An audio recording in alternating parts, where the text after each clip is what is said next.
Yeah, and you mentioned the sale price because I'm documenting process, getting your stuff on paper is really big. The next one is, does your company sell its product or service, or do you? The number of Ah, times, because that's not really documentable often.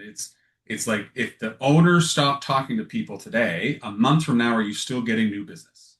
yeah. And the trickle down of all the things that need figured out under that hood is the next most, and that's not really something you can delegate. That's a deep Yeah. personal exploration.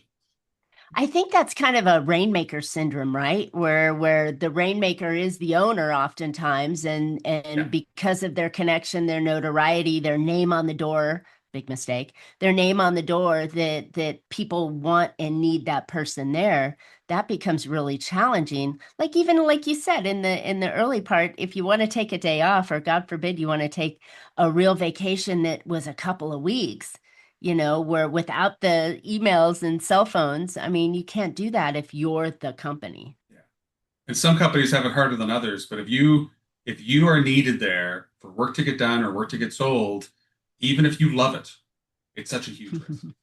It's just such a yeah. That's where my head is like, ooh, let's fix that. It's a burden, right? And I think that so when we have that situation, and granted, when you're starting your company or you're in the young phase of your company as you're building, yeah, you got to do it all, right? You're the owner operator, but as you start to grow and you reach those plateaus and you start bringing people on, that's where I'm a fan of imparting the knowledge to the team and empowering them to be able to make certain decisions, certain levels or values of decisions where they don't have to come to you for the answer. They can solve that problem and work through it themselves, which is that freeing break or, to from the owner that really allows them to breathe and become the leader of the company instead of the doer of the company.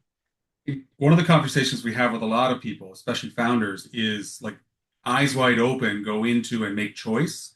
Like you can be the hustle and you can do the work and you can make really great money and life at that. But if you start to get to a certain size, like you can't manage the work, you have to manage the systems or manage the people who Mm. manage the systems and just understand. It's a little bit different for different